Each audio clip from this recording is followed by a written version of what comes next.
Welcome to the Week 5 SCPI Boys Basketball Podcast, brought to you by Jersey Mike's, Connor Morissette, and Keith DeMolder, with you here on a Monday afternoon, beautiful, sunny Southern California. Keith, you were at a tournament this past weekend. You saw Taft. Fairfax was also there. I've been all over the place for boys hoops. Big change-up in the top 10 this week. A lot of moving around. Yes, a lot of upsets in the top 10, and something we saw at the tournament. A lot of top teams playing, and some not competing as much as we maybe anticipated, but we'll get to that right in the top 10. We'll go through the top 10, then give out a game ball and finish with some picks. All right, top 10. El Camino Real comes in this week as the 10th team in the city section for boys basketball. They were as high as 4. Now they're down to number 10. And that's what's going to happen when you've lost 3 straight. They lost to Taft and Granada Hills, a very pesky Granada Hills team. But right now, they're in serious danger of not making the Open Division, and I don't think they will. And I think it goes to show that this West Valley League is just so dominant. It's kind of like the Pac-12 when you think about it in basketball. Every single team has a chance to win on any given night. But obviously, when you drop 2 straight, and they also lost to Camarillo, not a very good Southern Section team. So this El Camino squad, they have wins over Taft and Narbonne, the 3 and 4 team in the section right now. But other than that, I don't know, with their league record, unless they go undefeated the rest of the way, I don't think I see them getting in the Open Division, but D1 for sure. Yeah, 1 through 4 in the West Valley League is loaded, and then Cleveland and Chatsworth kind of fall off a little bit, but those top 4 teams are great. So El Camino Real, they're at Cleveland and then at Birmingham this week.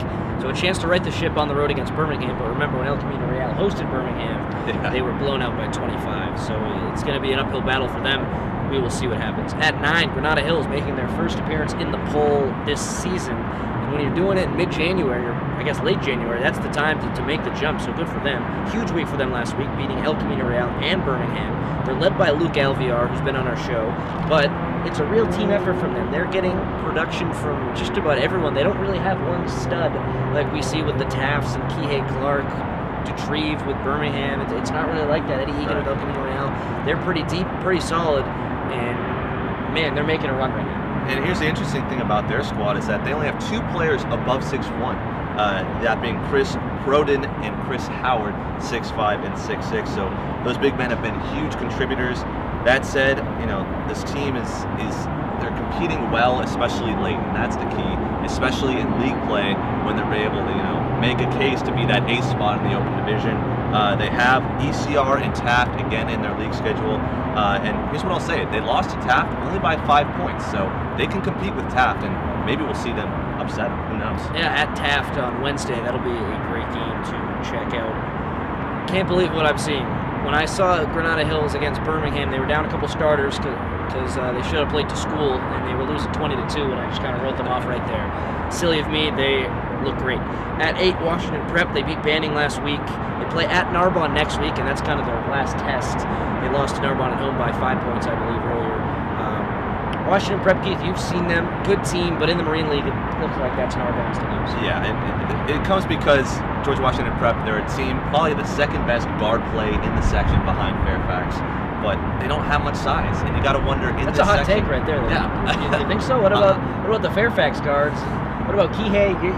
That's a hot take right there. Here's what I'll say. Okay, Fairfax, they have the top guards in the section, that's for sure. But I think that George Washington Prep, they're number 2. They're number 2 right behind that. I think that Taft, they're inconsistent shooting the ball. I think that George Washington Prep overall, the way that their shooters can get consistent buckets and also steals in transition, that's the key. Defensively, I think they're great, but of course they haven't had the big wins that Taft has had this year. That said, they've kept it close with Taft, but they have to beat Narbonne if they want to get the Open Division. That's the key for them. Yeah, George Washington Prep, they lack quality wins a little bit, so that's kind of the one knock with them. But they have a chance if they can beat Narbonne on the road. I don't see it happening. It's going to be a tough one for them, but they have a chance at a quality win, and right now, quality wins come at a premium if you're not in the West Valley League or the Western League. 7, Birmingham. They should be better than they are, let's just say it. They have Devonair Detreve, the top-rated prospect in the LA City section, Christian Coloco, who brand new to the game, or brand new to organized basketball like this, kind of coming from Cameroon, 7-footer, so the adjustment for him has been cool to see. Maybe not quite there in terms of elite prospect yet, but he certainly has the intangibles. I kind of expect a little bit more from them. They lost at Granada last week by 2. They lost to Taft the week before in overtime, so they're keeping it close, but they should be winning these games. Let's be honest, they have a lot of talent, and so they were 3 last week. They fall to 7 after that loss to Granada Hills. Yeah, it's so tough, we see it in football where teams will beat up on each other and you don't know who's the victor of it all. Obviously Taft is that number 1 team, but number 2, it's really a toss-up because we've seen Birmingham compete with Taft, 1 point away from getting a victory, and then they blow out ECR, a team that had previously beaten Taft. So it's like everybody's beating each other. It's hard to really differentiate. But here's the key for Birmingham coming up. They'll have 2 huge games. They'll play ECR and Taft again, and those will both be at Birmingham. So if they can get some victories there, that'll be clutch for them. And their home floor, and they should. Like you said, El Camino Real this week and then next week, the game against Taft. So they have opportunities to get back into the mix. That's the great thing about the West Valley League. You might take some shots, but we have an opportunity to get some marquee wins. And they need to right the ship because right now they're teetering on the line of the Open Division after that loss to Granada. Imagine if it's Taft and Granada, the representatives. That would be wild and really something that I don't think too many people could envision. I know I didn't. At 6, University, they beat Venice and Palisades last week, lost pretty badly to Fairfax. So I'll say this. I think they're going to win out, they play Westchester tonight, so barring that, I think they're going to win out. But the Palisades game last week was tight, the Venice game was tight, and they play them both again, so that's going to be games to watch out for. They really can't afford to lose those because their strength of schedule wasn't that great. And they just got to hope to avoid Westchester and Fairfax because they've been outscored by like 25 points each game when they've played those teams. If they're 6, they might get Taft and they can compete with Taft for sure, but if they're 7 or 8, it's looking like a guarantee right now. It's Westchester or Fairfax at that top 2 seeds in the Open Division. So for University, they just haven't had enough gas against those teams, and if that's who they're going to play, it's going to be an early exit.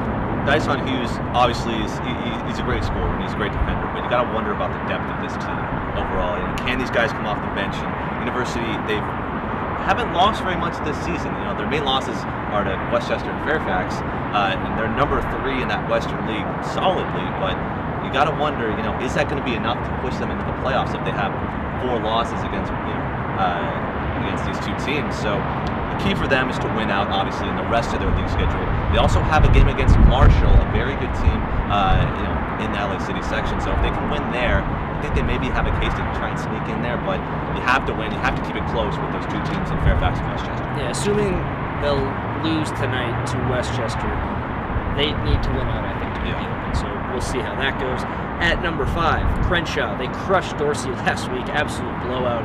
Isaiah Johnson, the Crenshaw quarterback, had 21 points. Dominique Winbush had 19 points. And quickly, speaking of Crenshaw football, congrats to Coach Garrett, who was named the Coach of the Year. Was honored at the Pro Bowl by some Chargers players, so credit to him. Crenshaw football did great this year and winning a state championship for the first time in school history, and Isaiah Johnson was part of that. Now he's playing as a reserve guard for Crenshaw and had a great game against Dorsey, so I wanted to slip that in quickly. That team's peaking at the right time. They don't lose too many games. Yeah, they're the king of the Coliseum. Day in, day out, huge win over Dorsey, and this is a team that won on the road 73-58 and then just crushed them at home. I believe it was 92-50 was that one. So their ability just to handle opponents has been fantastic. They're on a streak and they could potentially go undefeated in their own league. But the game that I'm looking out for, huge game for them, this Friday, Fremont Crenshaw at Fremont, which I believe you will be Yep, I'm planning to attend that one. And that one should be exciting. Crenshaw already with a 77-63 win over them earlier this year, but it's at Fremont. Very testy waters right there. If they get the win, I think they're for sure maybe the number 14 in section. And then next week, it's View Park for them, so that'll be another tough game. A couple of these fringe top 10 teams Crenshaw will get some reps in against. But really, the last time Crenshaw had a chance to really test themselves, they lost to Narbonne. And, I'm sure they'd love to see Narbonne again, and that could happen in the Open Division playoffs. At 4, Narbonne, speaking of the devil, they beat King Drew and San Pedro last week.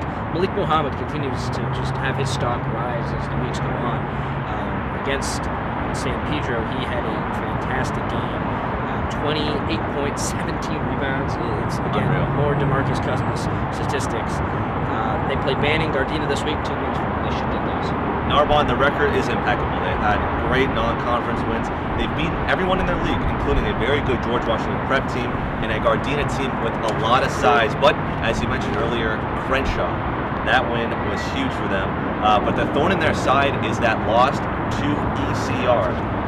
So you lose to an El Camino Real team that really hasn't done that well as of late. You got to wonder, maybe Narbonne is getting it better now. Those non-conference games, were they really ready?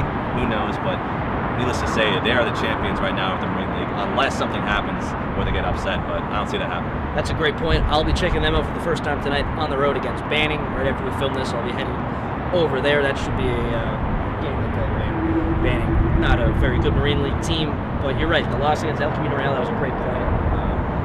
That doesn't look great right now, but they beat Crenshaw, and that kind of evens the balance. Right. Into the top three, Taft. At the beginning of the West Valley League slate, they looked like the odd team out, but now they're winning. They're finding their way. They lost on Saturday at that tournament that you were at against Wasatch Academy, who's loaded with a bunch of height. Taft, that's their weakness. But they beat El Camino Real and Chatsworth in the league, and then Kihei Clark scored 29 in that tournament against some really, really high-level competition. That kind of shows you why he's going to play basketball in Virginia. Yeah, Kihei Clark, unreal talent. His ability to get to the cup, he just seems so unchallenged. He's only 5'9", yet he can get up. He can really go against these bigs, make some nice moves, great cuts.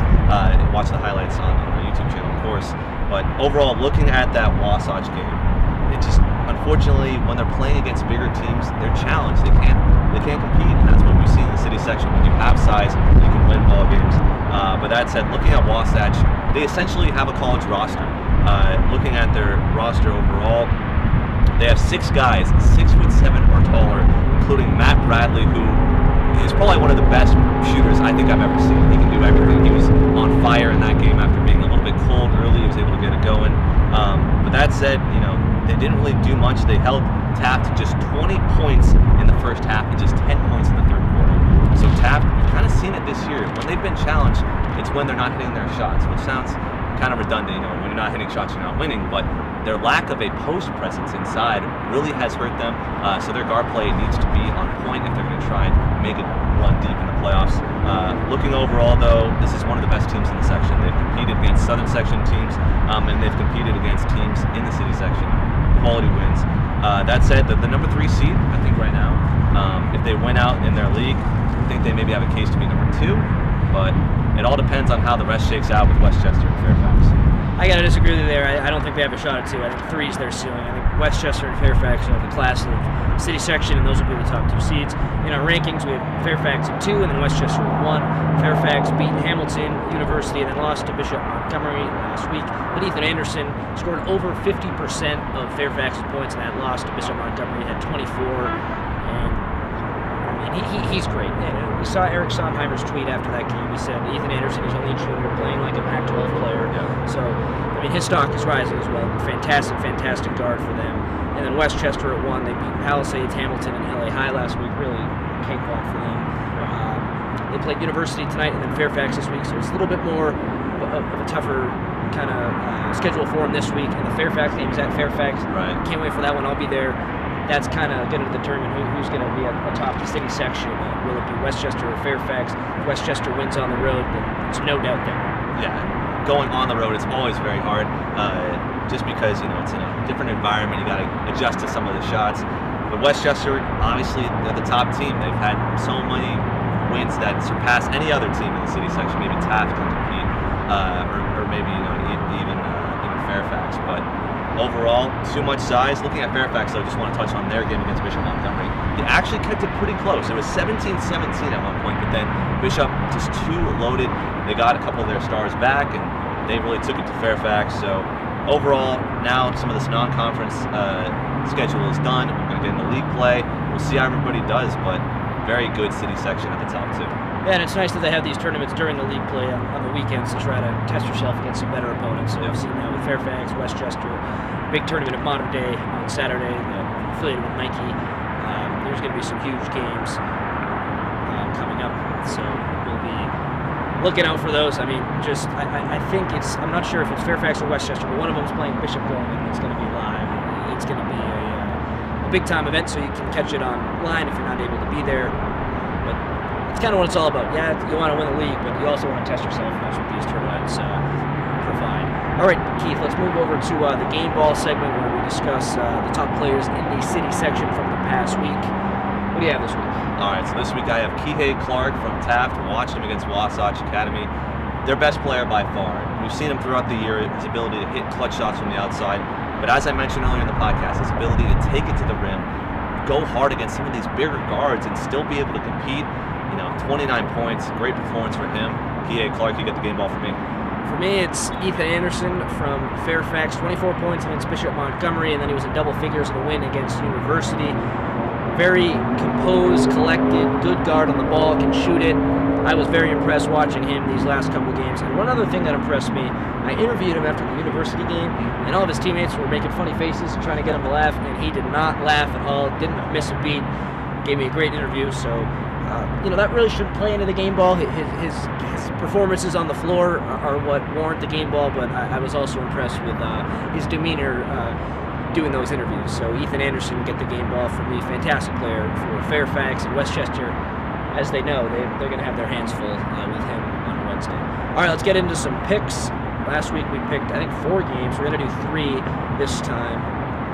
All right, Wednesday, Granada at Taft. Granada's hot. Taft, they just lost Saturday. What do you think? I think I'm going with Taft. I think that ultimately, Kihei Clark, he's on a hot streak. This Taft team, I think that they're angry after, such a low offensive output in Saturday's game. I think they come back, they go to practice, they make sure to hit their spots, and I think they win. They show Granada who's boss in that West Valley League. I have Taft as well. Granada clearly riding high, but I think Taft has established themselves as the best team in the West Valley League. And Granada, they're still fighting, whether it's 2 or 4, they're still fighting for one of those spots, but I think Taft's a little bit too much for them. All right, the other game Wednesday that we'll be keeping up with, Westchester at Fairfax. Keith, you were all in on Fairfax earlier in the year, then Westchester kind of got hot. Are you going to be swayed, or are you going with Westchester? No, I'm going with Westchester. I think ultimately they've shown me, they've won me over. They're the best team in the section by far. Too much size, great guard play, great coaching over there at Westchester. So, yeah, I'm going to have to go with Comets. I have Westchester, too. Key big man in that game will be Kalen Allen. He's been fantastic, and that was Ethan Anderson talked about him after the University game. They said we can't let their big guy get going, and Kalen Allen's been great. I'm taking Westchester, and I think he's the X factor in that game. And then finally Friday, El Camino Real at Birmingham. And I have to say Birmingham. At Birmingham, the home court advantage. I know it seems so predictable. We always choose the same teams, but hey, last week we didn't for all but one. That's true. Right. That is true. But even then, I was wrong in that game. So I'm gonna have to go with Birmingham. I think that El Camino Real, they're on a 3-game skid. I think that it takes a lot to beat Birmingham, but also going on the road, it's going to be too much going to Birmingham. Yeah, this game is at Birmingham, and it's 2 teams who desperately need a win. Yes. So I'm going to go with a team that has a little bit more talent, and it's Birmingham. I can't believe they're at where they're at right now in the month of January with the players that they have. I mean, El Camino Real, Birmingham is ripe for an upset, but El Camino Real can't win right now. So I'm taking Birmingham as well, and it's really nice that this is all coming together, coming to a bow. It's all going to be figured out soon in the playoffs, and I'm excited for it. Yeah, absolutely, it'll be awesome. Another note I just want to say real quick. Looking at Westchester, just talking about how dominant they have been. Their average point margin in the past 3 games, 36 points. Unbelievable. Top team in the section, Westchester. They're just so good. Yeah, so good. Certainly very talented. I'll see them on Wednesday. Excited for that. This has been the Week 5 SCPI Boys Basketball Podcast brought to you by Jersey Mike's. For Keith the Mulder, I am Connor Morissette. We'll see you next time.